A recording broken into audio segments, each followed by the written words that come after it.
ብዙ ደም እየፈሰሰ ነው፣ ይበቃልናል። ሰው ያለ ዕድሜው እየተቀጨ ነው። እናት ያለ ጧሪ እየቀረች ነው። ብዙ አይኖች ደም እያለቀሱ እንታረቅና እግዚአብሔር ይማረን። የጨካኝን ልብ እግዚአብሔር ይመልስ። እኛ እንታረቅ፣ ይቅር ባዮች እንሁን። ሁከት ከበዛበት ትዳር የመጣ ልጅ ነው አገር የሚያውቀው። እኛም አንሰማም። ሚስትም ባሏን አትሰማም፣ ባልም ሚስትም አይሰማም። ውሎ ገብቶ ሰው አይደማመጥም። እንደ ዝንጀሮ ስልኩን ይዞ ቁጭ ነው፣ የሚሰማ የለም። በጣም አስቸጋሪ ነው በእውነት ማለት ነው። የሚሰማ ሰው ከጠፋ ዓለም የሚጠፋ ጆሮ ሲጠፋ ነው። ለሰራተኛይቱ አነስ ያለ ራት ትሰጣታለች ከሱ ፊት፣ አንቺ ጨምሪያት እንጂ ካለ ነው የሰውዬ ልቡ ከሰራተኛይቱ ጋር ነው ያለ የሚለውን ለመመዘን ነው አሉ ነው። ይሄም ቢሆን እንጂ አላውቀውም እውነት ለመናገር። እኔ የተጣሉ ሰዎች ገጥመውኝ ሳስታርቅ የምጠቀማት አንዲት ነገር አለች። ከጠቀመቻችሁ ልንገራችሁ። አሁን ይሄ በዓለ ሃምሳ የእርቅ በዓል ነው። ጠበኛ ሰው ይሄ በዓል ውስጥ አለው ማለት አይችልም። የከተማ ሰው ሲናደድ የጓደኛውን ፎቶ ይቀዳል ይባላል። እውነት ነው ማለት አንድ ለምሳሌ ዘለቀ የሚባለው ምን የሆነ ተክሉም በሉት የሆነ ሰው ጓደኛው ጋር ሲጣላ ድሮ ተማሪ እያሉ የተነሱ ፎቶ ካለ ቅድድ ያደርጋል አሉ። እውነት ነው። እግዚአብሔር ስንት ቀን ነው የማረን ወገኖች? እግዚአብሔር ስንት ቀን ትቶልናል? እግዚአብሔር ስንት ቀን የዕዳ ደብዳቤያችን ፍቋል። እኛ ግን እስካሁን የይቅርታ ልብ የለንም። አሁን ድሮ ገጠር ስናድግ ምንድነው መሰላችሁ የሆነ ጭቃ ስናቦካ ምናምን ልጅ ነን የሆነ ጎረቤት ካገኘን የመቅጣት መብት አለው። አባቴ አይደለም ግን በደንብ አድርጎ ይገርፈኛል። ዋስጥራ ብሎ ነው የሚገርፈኝ። ሄጄ ደግሞ ይቆጡልኛል ብዬ ለእናት አባቴ እንዲህ ገሌ እኮ ደብድቦች ደግ አደረገ ሳይ እኔ ይጨምሩልናል እንዲያውም ማለት ነው። ያ ነው ኢትዮጵያዊነትን ያቆየው ማለት ነው። አሁን የጎረቤትን ልጅ መቆንጠጥ ይቻላል? ጭራሽ አሁንማ ጭራሽ ልጅንም መቆንጠጥ አይቻልም ነው እንጂ አቢዩዝመንት። አሁን አንዳንድ ሰው ልላችሁ ችግር መጥቶ ሲነግራችሁ ለምሳሌ ብር ያላችሁ ሰዎች ከሆናችሁ ድሃ መጥቶ ሲያወጋችሁ ወግን አሳጥረውና ብርን የፈለግ አይባል። ችግሩን አስጨርሶ ማዳመጥ ይገባል። ብር ከሚወረውር ሰው የሰማ ሰው ይበልጣል። ጭንቀቱን የሰማ አይዞ እኔም እንዳንተ በዚህ ዘመን ችግረኛ ነበርኩኝ፣ አይዞ ያልፋል፣ እኔም ደግሞ እንዲታገዛለሁ ሲሆን ሲያለቅስ አብሮ ማልቀስ ይገባል። አው ከተማ እንኳን በጥበቃ የለም፣ እኛ ጠብቀናል በገጠር እና ግን ስሙ እንግዲህ እናስተምራችኋለን። እናንተ ኮምፒውተር ታስተምሩናላችሁ፣ እኛ ደግሞ በጥበቃ። ከጾም ፍቅር ይበልጣል። የምግብ አድማ እኮ አይደለም ጾምማ። እንግዲህ ይሄ አሁን ሰው ውፍረት ለመቀነስ እየጾም አይደለም፣ እየጾመ ነው። አሁን ሳይበላ ያድራል። ከንቸር ብሎ ነው የሚያድረው፣ አቋሙን ለማስተካከል ብሎ መከራውን እያየ ባለ ፍቅር ይበለን፣ በቃ ይበለን። መድኃኒዓለም ስለ ቅዱስ ተክለ ሃይማኖት ብሎ በኢትዮጵያ የሚፈሰውን የደም ጎርፍ ያቁምልን። አሁን አንዳንድ ሰው ልላችሁ ችግር መጥቶ ሲነግራችሁ ለምሳሌ ብር ያላችሁ ሰዎች ከሆናችሁ ድሃ መጥቶ ሲያወጋችሁ ወግን አሳጥረውና ብርን የፈለግ አይባል። ችግሩን አስጨርሶ ማዳመጥ ይገባል። ብር ከሚወረውር ሰው የሰማ ሰው ይበልጣል። ጭንቀቱን የሰማ አይዞ እኔም እንዳንተ በዚህ ዘመን ችግረኛ ነበርኩኝ፣ አይዞ ያልፋል፣ እኔም ደግሞ እንዲታገዛለሁ ሲሆን ሲያለቅስ አብሮ ማልቀስ ይገባል። በቀር ግን ምንድነው ዝም በላተ ጉዳይ ገብቶኛል፣ አጠር አድርጎ ብዙ ጉዳይ አለብኝ መስማት የምትችሉበት እድል ከሌላችሁ ለሌላ ቀን ቅጠሩት። ሰው ዛሬ ያጣ የሚሰማው ሰው ነው። እኛም አንሰማም፣ ሌላውም አይሰማም፣ ሌላውም አይሰማም። እዚህ ውስጥ ብዙ ሰምና ወርቃል። በቃ ሌላውም አይሰማም፣ ሌላውም አይሰማም። በቃ እኛም አንሰማም። ሚስትም ባሏን አትሰማም፣ ባልም ሚስትም አይሰማም። ውሎ ገብቶ ሰው አይደማመጥም። እንደ ዝንጀሮ ስልኩን ይዞ ቁጭ ነው፣ የሚሰማ የለም። በጣም አስቸጋሪ ነው በእውነት ማለት ነው። የሚሰማ ሰው ከጠፋ ዓለም የሚጠፋ ጆሮ ሲጠፋ ሁሉ አፍ ከሆነ ችግር እኮ ነው። ይገርማችኋል እኮ አንድ የአሜሪካ ሳይኮሎጂስት አሜሪካ ውስጥ ሁሉ ተናጋሪ ሆኗልና ጆሮ እየጠፋ ነው፣ ጥቂት ቆይታ አሜሪካ ሳትጠፋ አትቀርም ብሎ መጽሐፉ ላይ ነው። እንደዚህ ሁሉ ሊቅ ነው። በሚዲያ ሁሉም እየለፈለፈ ስለሆነ ሳይንቲስቶች ቦታ እያጡ ነው ብሎ ጽፏል። እሱ እንኳን ማለት ነው። አፍ በስቶ ጆሮ ካነሰ ተፈጥሯችን ተገላበጠ በሉት። ምክንያቱም እግዚአብሔር የሰጠን ሁለት ጆሮ ነገሩ እንጂ ይሄ ማለት ብዙ ሰምታችሁ አሁን ደግሞ ሁለት አፍ ስንት ጆሮ ነው ያለ? ዜሮ ጆሮ።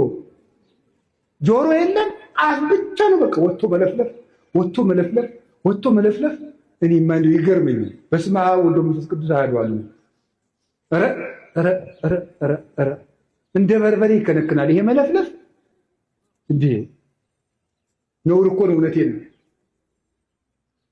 እንደው አንድ ባይታዊ ቤቱና ሲለማመድ መጀመሪያ ከሚሰጠው ልምምድ አንዱ በቀን 20 ደቂቃ ዝም በል የሚል ነው። ቢያንስ ዝም ማለት በቀን 20 ደቂቃ ዝም በል። እዲሁ ዝም ስልካችሁን ትታችሁ እንዲህ ምዛችሁ እጃችሁ እግራችሁ። አሁን እኮ ሰው ምንም በቃ በጣም ምንም መረጋጋት የሚባል የለም። ይሄን አሁን ትንሽ ወሬ ልታናግሩት ራሱን ሲያክ እጁን እንደዚህ ሲያረግ እንደዚህ ያስጨንቀን፣ ያሳዝናል። በውስጣችን መረጋጋት የሚባል ነገር የለም። ያንን እንድናገኝ የሚያስፈልግ እግዚአብሔር አዳምን ሰማው። እኛም ወንድሞቻችንን እንስማቸው፣ እህቶቻችንን እንስማ። የሚሰማን ሰው እግዚአብሔር ይሰማዋል። ስምዑኒ ደቂቀ እስራኤል እግዚአብሔር ይስማይክሙ አይደል ያለ? የጌዴዎን ልጅ ሄዶ ምንድን ነው ያለ? የእስራኤል ልጆች ሆይ እናንተም ስሙኝ እናንተንም እግዚአብሔር ይስማችሁ ብሏል።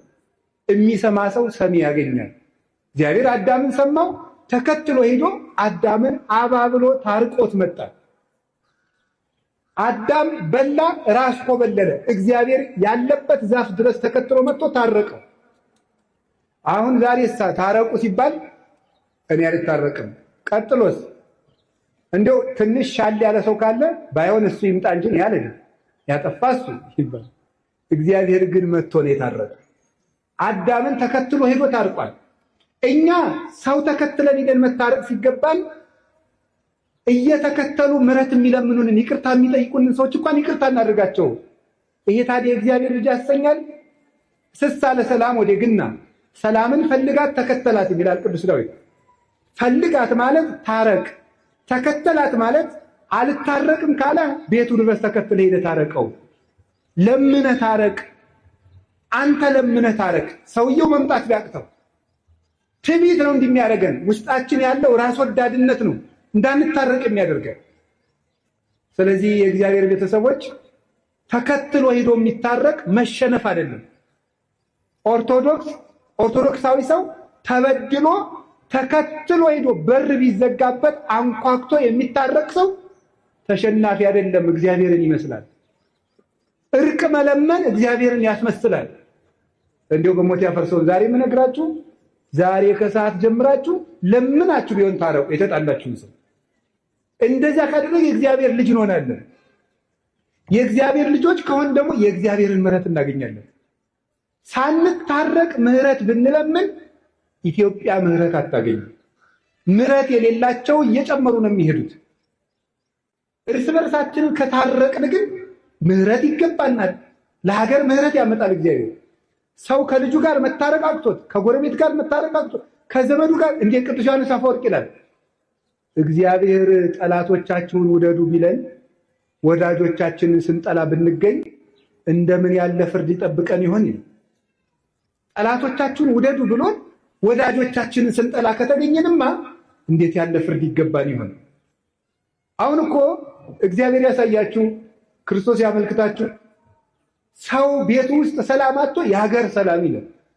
እኔ እውነቴን ልንገራችሁ፣ ኦርቶዶክሳውያን እንታረቅ፣ ለሀገር ምሕረት እንዲሆን። ብዙ ደም እየፈሰሰ ነው፣ ይበቃናል። ሰው ያለ ዕድሜው እየተቀጨ ነው። እናት ያለ ጧሪ እየቀረች ነው። ብዙ አይኖች ደም እያለቀሱ ነው። እንታረቅና እግዚአብሔር ይማረን። የጨካኝን ልብ እግዚአብሔር ይመልስ። እኛ እንታረቅ፣ ይቅር ባዮች እንሁን። በሞት ያፈርሰውን። ይቺ ቤተክርስቲያን የይቅርታ ምልክት ናት። ለምሳሌ ይሄን ቆብ ታዩታላችሁ። እኔ የለበስኩት ቆብ አባ ጴሜን የሚባል አባት ምን ይላል? ቆብሰ ትምህርተ የዋሃት ይእቲ፣ ቆብ የይቅርታ ምልክት ነው ይላል። ቆብ ይቅርታ የማያደርግ መነኩሴ አይባልም። ቆብ የይቅርታ ምልክት ነው። ምክንያቱም ይሄ በዕለተ ዓርብ ክርስቶስ የደፋው የሾህ አክሊል ነው። ክርስቶስ የሾህ አክሊል ደፍቶ ይቅር ሲል ነው የዋለ፣ ሲጣላ ነው የዋለ። ይቅር ሲል ነው የዋለ። ክርስትና ይቅርታ ነው። መስቀል የያዝነው ለምንድን ነው? ልንዋጋበት ይመስላችኋል? ይቅር ልንልበት ነው። አንገታችን ላይ ማተብ ያሰርነው ይቅር ልንልበት ነው። ያለ ይቅርታ በፍጹም የእግዚአብሔርን ፊት ማየት አይቻልም። ቅዱስ ዳዊት ርትዕሰ ትሬዮ ገጾ ወርትዕሰ ትሬዮ ገጾ፣ ቅን ሕሊና የእግዚአብሔርን ፊት ታያለች አለ። እንደሱ ያለ ፊት ማለት ነው። ጠላቱ እያሳደደው ይቅር የሚል ዳዊት። የአምላክ ልብ የተባለ እኮ እንደ አምላኩ ይቅር ባይ ስለሆነ ነው። እና እግዚአብሔር አዳምን ተከትሎ ታረቀው። ኋላ ደግሞ በጣም በሚያስደንቅ ሁኔታ እግዚአብሔር ቀድሞ ካደረገለት በላይ ለአዳም ትልቅ ነገር አደረገለት። መጀመሪያ እግዚአብሔር ትቢያውን አንስቶ የአምላኩን መልክ እንዲይዝ አድርጎ ፈጠረው። ይህን መያዝ ባይሆንለት ደግሞ ወነሥአ አርአያ ገብ፣ የባሪያን መልክ ይዞ አምላክ ወደ ምድር መጣ። ይህ ፍጹም ይቅርታ ነው። እንደምን ያለ ይቅርታ ነው! በእግዚአብሔር መንግስት ላይ በተነሳ በጠላቱ ለአዳም የእሱን መልክ ይዞ መምጣት ፍጹም የሆነ ምህረት ነው እግዚአብሔር ለሰው ልጆች ያደረገው። ማን ንጹሕ ልብስ እያለው አዳፋ ልብስ ይለብሳል? ማን ሀብታም ሆኖ በድሃ ጓሮ ይገኛል? ክርስቶስ ግን እፎ ቤተ ነዳይ ሀደረ ከመ ምስኪን፣ እንዴት እንደ ምስኪን ከድሃ ቤት አደረ፣ በበረት መካከል ተወለደ። ይህ ፍጹም ይቅርታ ነው። ያም ብሎ ደግሞ ስጋውን ቆረሰ፣ ደሙን አፈሰሰ። ይሄ ፍጹም ይቅርታው ነው። በምስማር ለሚመቱት እጆች ይቅርታን አደረገ። ይሄ ፍጹም ይቅርታው ነው። እናንተ በአይሁድ ትደነቃላችሁ፣ እኛ እድሜያችን በሙሉ ስንሰቅለው አይደለንም የኖርነው። አይሁድ እኮ አንድ ቀን ነው የቸነከሩት። ኃጢአት በሰራን ቁጥር እኮ ክርስቶስን እየሰቀልን ነው። እግዚአብሔር ስንት ቀን ነው የማረን ወገኖች? እግዚአብሔር ስንት ቀን ትቶልናል? እግዚአብሔር ስንት ቀን የዕዳ ደብዳቤያችን ፍቋል። እኛ ግን እስካሁን የይቅርታ ልብ የለንም። ቅዱስ ዮሐንስ አፈወርቅ እንደተናገረው ዓርብ የክርስቶስ ደም ሲያርፍበት አለቱ ሲሰነጠቅ የአይሁድ ልብ ግን እንደተዘጋው አለ። ልባችን እስከ ዛሬ ተዘግቶ ይቅርታ የለው፣ ምሕረት የለው። አንኳኩ ይከፈትላችኋል አለ። የልባችን በር ተዘግቶ ምኑን በር ነው የሚከፍትልን? ራዕየ ዮሐንስ ምዕራፍ 3 ላይ አንብባችኋል። በደጅ ቆሜ አንኳኳለሁ፣ የሚከፍትልኝ ካለ ገብቼ እራት እበላለሁ። ክርስቶስ ዛሬም በደጅ ቆሞ ያንኳኳል። የተዘጋ ልብ ነው ያለው። ወንድሞቼና እህቶቼ ይቅር ባዮች እንሁን። ያን ጊዜ እግዚአብሔር ይቅር ይለናል። ብፁዓን መሐርያን እስመ እሙንቱ እስመ ሎሙኒ ይምህርዎሙ፣ የሚራሩ ንዑዳን ክቡራን ናቸው ለእነሱም ፍቱርቱ ሥላሴ ይራሩላቸዋል ብሎ ነግሮናል። ምህረት የእግዚአብሔር ልጅ ምልክት ነው፣ የመሆን ምልክት ነው። የተጣላ ማስታረቅ እግዚአብሔር ልጅ ነው። ባልና ሚስትን ፈልጋችሁ አስታርቁ። አሁን እግዚአብሔር ቤተክርስቲያኒቱን የሚመታት ትዳርን በመምታት ነው። ባልና ሚስትን ፈልጋችሁ ጭራችሁ አስታርቁ። እውነቴን ነው። ፈልጋችሁ እንደው በዚህ ዘመን አይጉድ ጉርብትናም ቀረ። ከተማ የኔ ሳያበላሽው አይቀርም። ያው ማለት እቺ እንትን ስላለች ማለት ነው። ግብ የሚባል ነገር ስለመጣ ምንም የለም። አሁን ድሮ ገጠር ስናድግ ምንድነው መሰላችሁ የሆነ ጭቃ ስናቦካ ምናምን ልጅ ነን የሆነ ጎረቤት ካገኘን የመቅጣት መብት አለው። አባቴ አይደለም ግን በደንብ አድርጎ ይገርፈኛል። ዋስጥራ ብሎ ነው የሚገርፈኝ። ሄጄ ደግሞ ይቆጡልኛል ብዬ ለእናት አባቴ ገሌ እኮ ደብድቦኝ ሲባል ደግ አደረገ እሰይ እኔ ይጨምሩልናል እንዲያውም ማለት ነው። ያ ነው ኢትዮጵያዊነትን ያቆየው ማለት ነው። አሁን የጎረቤትን ልጅ መቆንጠጥ ይቻላል? ኦሮ በስላሽ ጭራሽ አሁንማ ጭራሽ ልጅንም መቆንጠጥ አይቻልም ነው እንጂ አቢዩዝመንት መጨቆን ነው ልጆች። አሁን እኮ ልጅ እያሳደግን ሳይሆን በሬ እያደለብን። ማዳበሪያውም ይመስለኛል በ13 ዓመታቸው እንዲህ የሚሉ ልጆች ነው የሚመጡት፣ ግን ነፍስ ይኖራቸዋል። በጣም ከባድ ነው። እና ባልና ሚስትን አስታርቆ የባልና ሚስት ጠብ ከሀገር ጠብ ይበልጣል። ለምን? ሁከት ከበዛበት ትዳር የመጣ ልጅ ነው ሀገር የሚያውቀው። ባልና ሚስት አስታርቆ እግዚአብሔር ይገርማቸዋል። ባልና ሚስት ሊያስታርቀ ሰማይ ወርዶ እንደነበር ታውቃላችሁ? እኔማ እንደው ግርም ምን የሚያደርገኝ አብርሃምና ሳራን ሊያስታርቅ እግዚአብሔር ወርዶ ነበር። እንደው ሽማግሌ ቢልክላቸውስ? ወርዶ እግዚአብሔር ከሰማይ አብርሃምና ሳራ ተጣልተው እናታችን ሳራ መካን ሆና በኋላ አንድ ቀን ከገረዲቱ ውለድ ብላው ከአጋር ወልዶ እንደገና ደግሞ አጋር ደግሞ በሳራ መኩራት ጀምራ ከዚያ በኋላ ደግሞ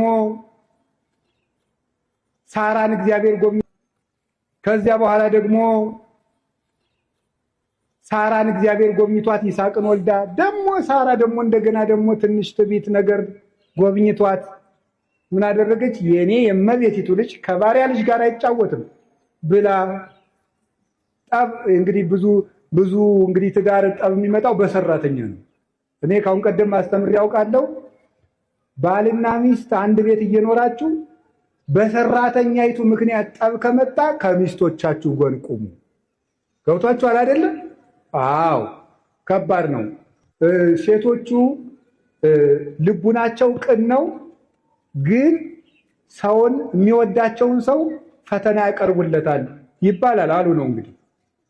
ያቀርቡለታል ማለት ለምሳሌ ለሰራተኛይቱ አነስ ያለ ራት ትሰጣታለች ከሱ ፊት፣ አንቺ ጨምሪያት እንጂ ካለ ነው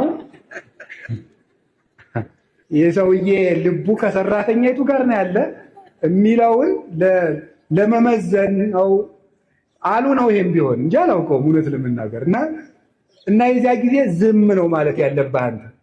ኋላም ትጨምራት ነገም ታብላት። አሁን ከየት አገኘኸው ሲባል ከመጽሐፍ ቅዱስ። እግዚአብሔር ሳራና አጋር ሲጣሉ እግዚአብሔር ምንድን ነው ያለው?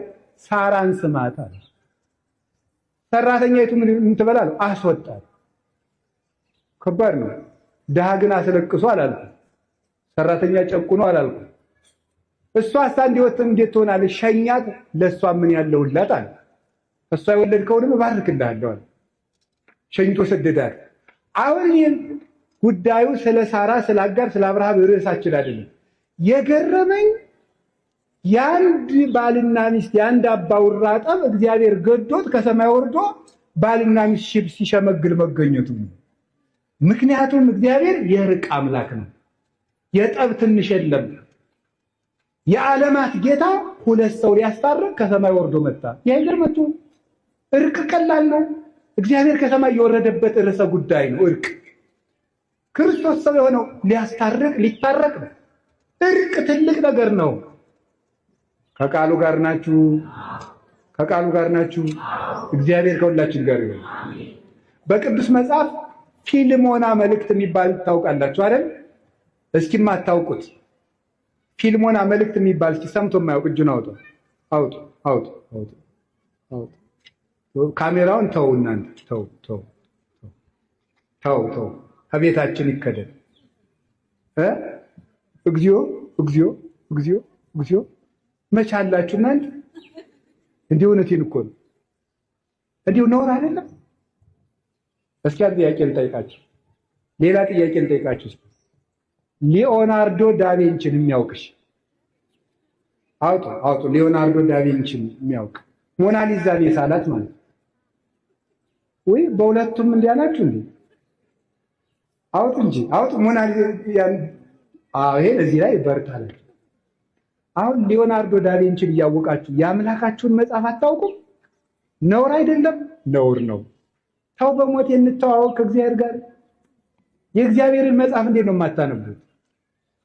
አሁን እኔን እንደ ሐኪም ቁጠሩኝ። ግድ የለም ቄስ ሐኪም ነው። አይዟችሁ፣ ስለ ራሱ እያወራ ነው እንዳይመስላችሁ። የለም እኔ ያልኩኝ አሁን ቄስ ሐኪም ነው የሚለውን ብቻ ነው። በቃ ዝም ብሎ አባ ገብረ ኪዳን የሚባለውን ፐርሰናሊቲ ተውትና ዝም ብሎ ሰው ቄስ አድርጉኝና ሐኪም ነው። አሁን መድኃኒት እያዘዝኩላቸው ነው። በቀን አንዳንድ ክኒን ዋጡ ቢላችሁ ሐኪሙ ትውጣላችሁ አትውጡ? በቀን አንዳንድ ምዕራፍ መጽሐፍ ቅዱስ ዋጡ። እሺ በሉ እንጂ። እሺ በሽተኛው ለሐኪሙ ሄዶ አሞኛል ምንክን ራሴ እንደገና 70% የበሽተኛው ህመም የሚታወቀው ከታካሚው ሂስትሪ ነው ይላሉ ሐኪሞች። እሱ ከሚያቀርበው ኢንፎርሜሽን በዚያ ካልተግባባ በሽታው አይገኝም። አሁን የገጠር ሰው ብዙ ጊዜ ሊታከም ሄዶ ባለመግባባቱ በሽታው አይገኝም። ምን ያደርጋል ሲል ይጎሸምጠኛል። ይሄ መጎሽመጥ ምን እንደሆነ እንግዲህ አይታወቅም በሐኪሙ ማለት ነው። አንዳንዱ ሰው ደግሞ ሄዶ ምን ይላል መሰለህ፣ ምንድን ነው የሚያም ሲባል አንተ ወቀው እንጂ ሐኪም ያውቅ መስሎኝ እንደዚህ ይላል። አያችሁ፣ ከሐኪሙ ጋር ኮሚኒኬሽን ከሌለ መድኃኒቱ አይገኝም። አንዳንዱ ሰው ካልተናገርክ እንዴት ትታከማለህ? ንስሐ ግቡ ማለት እሱ እኮ ነው ሕክምና፣ በሽታን መናገር ማለት ነው። ከዛ መድኃኒት ይታዘዝልና አሁን አንድ ነገር ልንገራችሁ። አንድ ሰው ለሐኪሙ ሄዶ በሽታውን ተናግሮ ይኸውልህ፣ ሰማችሁኝ? በሽታውን ተናግሮ ሲጨርስ ጨጓራ መሆኑ ታወቀ። ለምሳሌ ጨጓራ ማለት ጋስትራይት ነው። እሱ ማለት በምናምን ባክቴሪያ አድርጎ በምን ተነድጎ ሙከስ መንብሬን ሲላጥ ምን እንደዚህ ብሎ የሚመጣ ነገር ነው። እነዚህ ደግሞ ነገሮች ከእንትን ጋር ኮኔክት አድርገው ብሎ ያው ስለማላውቀው ብሎ ሌክቸር ቢሰጠውና በልቤት ክን ቢለው ሰውየው ይድናል አይድንም? አይድንም። የሚድነው መድኃኒት ሲያዝለት ነው። ስለ ጨጓራ በመስማት ጨጓራን መዳን አይቻልም። የጨጓራ መድኃኒት በመውሰድ ነው። ለጥንቃቄ ይረዳ ይሆናል። እየሰሙ ብቻ በመሄድ መዳን የለም። ሄዶ ማድረግ ነው። አንድ ምዕራፍ መጽሐፍ ቅዱስ በቀን አዝዤላችኋለሁ። እንግዲህ ያው እግዚአብሔርን እዚህ አዞናል። እንግዲህ መቼስ ከነ ኃጢአታችን ቢሆን እዚህ ተላላኪ አድርጎን ነው። አንድ ምዕራፍ መጽሐፍ ቅዱስ ለራሳችሁ እስቲ ቃል ግቡና አንድ ምዕራፍ መጽሐፍ ቅዱስ ሳላነብ አልተኛም ብላችሁ ለ24 ሰዓት አንድ ምዕራፍ መጽሐፍ ቅዱስ አንብቡ። እሺ፣ በጣም ጥሩ። ከዚያም እንግዲህ የፊልሞና መልእክት በመጽሐፍ ቅዱስ አንድ ምዕራፍ ያለው መጽሐፍ ቅዱስ ነው። ልክ እንደ ይሁዳ መልእክት ማለት ነውና በጣም የሚያስገርማችሁ ለምንድን ነው ፊልሞና መልእክት ከሁሉም መጽሐፍ ቅዱሶች ከሚያስገርመው ጠባዩ አንድ ባሪያንና አንድ ጌታን ለማስታረቅ የተጻፈ መጽሐፍ ነው። በጣም እኮ ነው የሚገርማችሁ። ስለ እርቅ ትልቅነት ነው አረሳችን። ፊልሞና የሚባል አንድ ትልቅ ሰው ነበር፣ ባለጸጋ። አናሲሞስ የሚባል ባሪያ ነበረው። ዛሬ ሰራተኛ ተብሏል። አሁን ያው መቼስ እንትን እያለ አይደል፣ ቀለም እየተቀባ ነው ሁሉ ነገር። አሁን ሰራተኛ ተብሏል። ከዚያ ደግሞ አይነ ስውር የሚለው ቀርቶ ማየት የተሳነው ደህና ነው፣ ይሁን ግድ የለም። አሁን ሰራተኛው አናሲሞስ፣ ባለጸጋው ፊልሞና ይባላል። ሁለቱ ተጣልተዋል። በቤተ ክርስቲያን በትውፊት ከብት አጥፍቶ ነው ይላሉ። ለማንኛውም ግን አንድ ባለጸጋና ሰራተኛው ተጣሉ። ቅዱስ ጳውሎስ ይህንን ሰምቶ አናሲሞስን እንዲታረቀው የጻፈው አንድ ደብዳቤ ከመጽሐፍ ቅዱስ አንድ መጽሐፍ ቅዱስ ተብሎ ተቆጥሯል። በጣም ይገርማቸዋል። አንድ ባለጸጋንና ሰራተኛውን ለማስታረቅ የተጻፈ ደብዳቤ ከመጽሐፍ ቅዱስ አንዱ ምዕራፍ ነው። ለምንድን ነው እንደዚህ የተደረገ? ሁለት ነገር ነው የምንረዳው ከፊልሞና መልእክት። አንደኛው ሰው ክቡር መሆኑን፣ ሁለተኛው እርቅ ትልቅ መሆኑን ነው የምንረዳው። እንዴት ሰው ለማስታረቅ የተጻፈ ደብዳቤ መጽሐፍ ቅዱስ ይጠረዛል? ሰው ክቡር ነው። ሎሌም ቢሆን ክቡር ነው። ሰው ሎሌም ቢሆን ሰራተኛም ቢሆን ክቡር ነው። ታረቅ፣ ከሰራተኛ ጋር ካልታረቅ ከእግዚአብሔር ጋር አትታረቅም ብሎ ጻፈልኝ። ሰራተኛ የበደለ ያጠፋብህ ሀብት ካለ እኔ እከፍልሃለሁ በእኔ ቁጠረው ብሎ ነው ቅዱስ ጳውሎስ ያስታረቅ። ዋሱ ነው ማስታረቅ። ስለዚህ ዘመዶቼ እርቅ ትልቅ ነገር ነው። ታረቁ ታረቁ።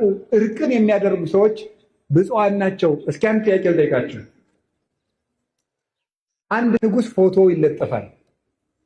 ፎቶ ተለጥፎ የንጉሱን ፎቶ ስንቀድ የንጉሱ ወታደሩን ይሸልሙናል፣ ይቀጡናል።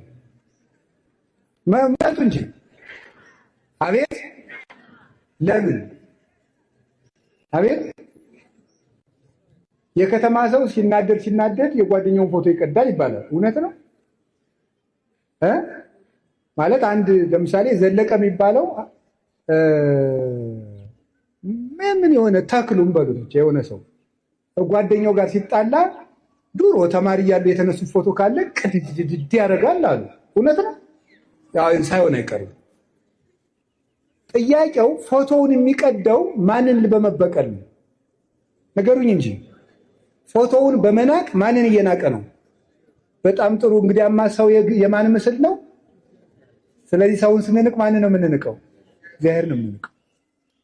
ሰውን ጥለህ መጥተህ ሰውን ተጣልተህ አንት ምናምንቴ አንት ምናምን አንተ ወዘተርፈ በዘሩ ሰድበው፣ በድህነቱ ሰድበው፣ በመልኩ ሰድበው፣ በድንቁርናው ሰድበው ስትጨርስ እዚህ መጥተህ ደግሞ አባታችን ሆይ በሰማያት የምትኖር በደላችን ይቅር በለን እኛም የበደሉንን ይቅር እንደምንል።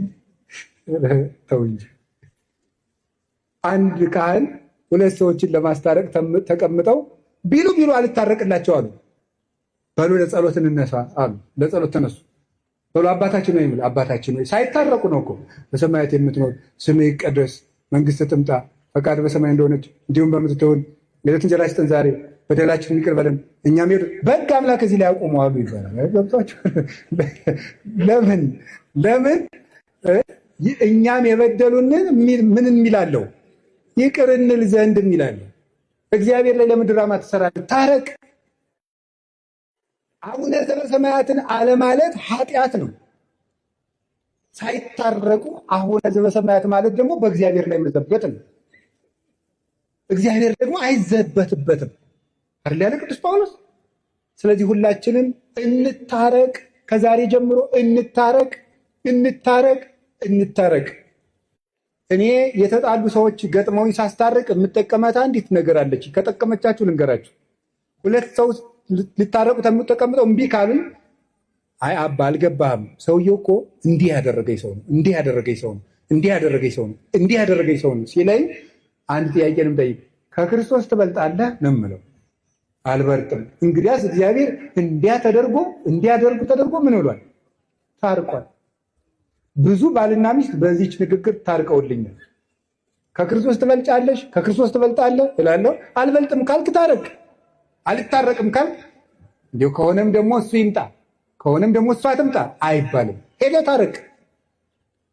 ዛሬ ስለ እርቅ ነው የምነግራችሁ።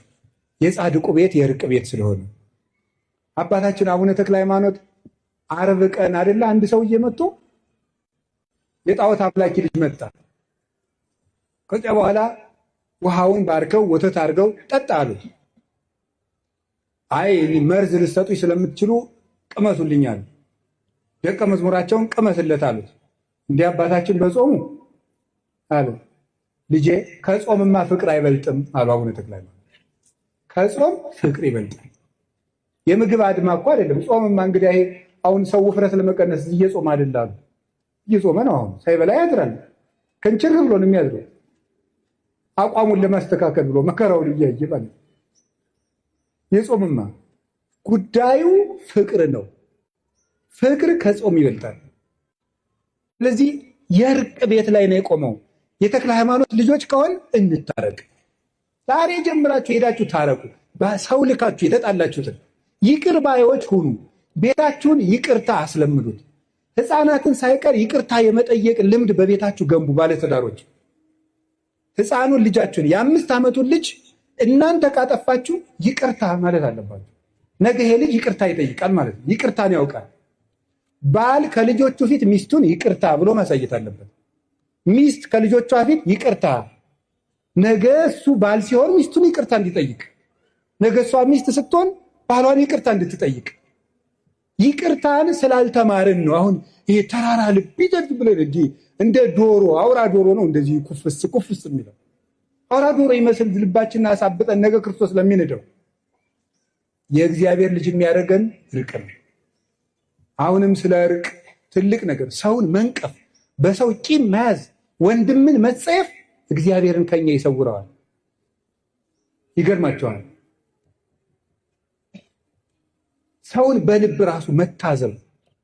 አንድ መልአክ የሚገለጥለት አንድ ሰው ነበር። በጣም የተጠቀመ የበቃ ቅዱስ ነው። ደግሞ አንድ አስመሳይ ሰው ነበር። ያ ሰው ጽድቅ ያደርጋል። የሚያደርግ ግን ሰው ሲያየው ነው። ወይም ጽድቅ የሚያደርገው ሰው እንዲያየው ነው። እና አንድ ቀን ያ መልአክ የሚገለጥለት የበቃው ቅዱስ ያኛው ለሰው ብሎ ጽድቅ የሚያደርገው ሰው ሲመጣ ሲያየው አለ ምንም አለ። እንደዚህ ነው ያለው። እንደዚያ ሲል መልአኩ ከፊቱ ተሰወረ። በኋላ ጸልዮ ሲገለጥለት እግዚአብሔር ለምኖ ሲገለጥለት ለምንድን ነው የተሰወርከኝ ሲለው ለምን ባልንጀራህን ትነቅፋለህ?